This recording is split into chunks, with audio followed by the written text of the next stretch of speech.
नमस्कार, स्वागत है आप सभी का अपने YouTube चैनल साइंस विद ज्ञान सागर में।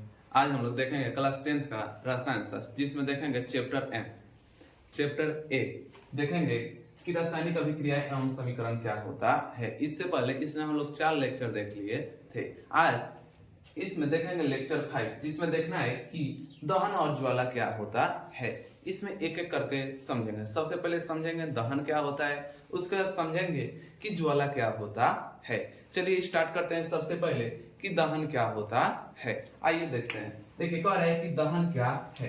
कह रहा है किसी पदार्थ को ऑक्सीजन में जलने पर ऊष्मा और प्रकाश उत्पन्न होता है। जलने की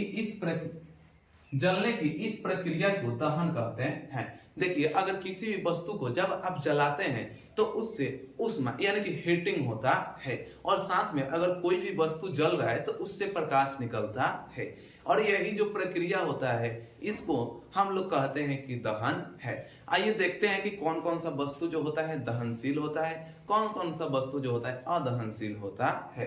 देखिए जैसे में एग्जाम्पल के लिए देख लीजिए, दहन में क्या हो जाएगा। जैसे में आप कार्बन को किसके क्या कर रहे हैं, ऑक्सीजन में, यानी कि पदार्थ को क्या होगा ऑक्सीजन की उपस्थिति में जलाने पर, यानी कि कार्बन प्लस ऑक्सीजन को जब आप जलाते हैं तो इससे क्या होगा CO2 कार्बन डाइऑक्साइड प्लस क्या होता है, प्लस में प्रकाश देगा और क्या देगा ऊष्मा देता है। तो ये तो हो गया कार्बन। जब आप सल्फर को भी जलाओ, जब आप सल्फर को ऑक्सीजन की उपस्थिति में जलाते हैं तो इससे SO2 सल्फर डाइऑक्साइड बनता है, प्लस में प्रकाश निकलता है और ऊष्मा की प्राप्ति होता है।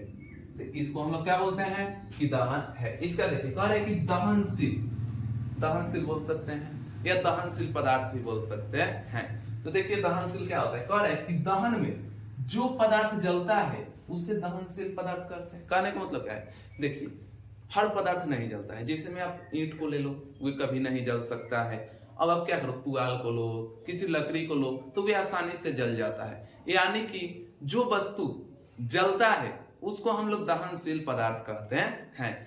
आगे देखो, आगे कह रहे हैं अदहनशील।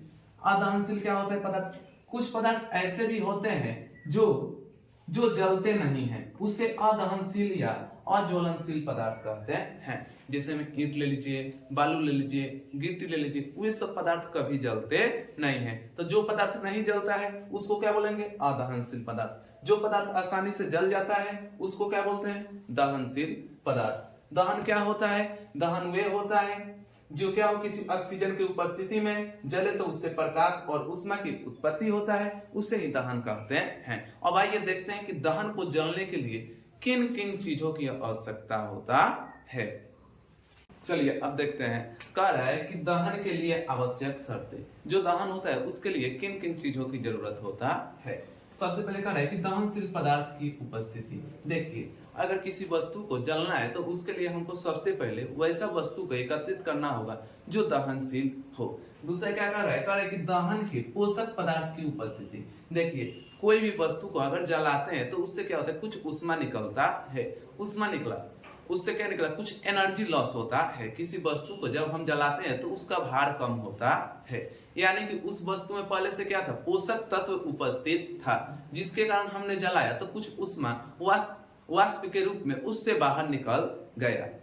इसका तीसरा कह रहा है कि ज्वलन ताप की प्राप्ति। देखिए किसी भी वस्तु को जलने के लिए एक निश्चित ज्वलन ताप की आवश्यकता होता है, जिसपे वे वस्तु आसानी से जल सके। अब चलिए देखिए इसमें दूसरा जो चीज है क्या है, ज्वाला। ज्वाला क्या होता है, कह रहे कि सभी दहनशील गैसें जलने पर ज्वाला उत्पन्न करती है। देखिए कोई भी क्या होता है, दहनशील जो गैस होता है वह जब जलता है तो उससे ज्वाला उत्पन्न होता है। चलिए मिलते हैं अब नेक्स्ट लेक्चर में। अभी के लिए थैंक यू, धन्यवाद।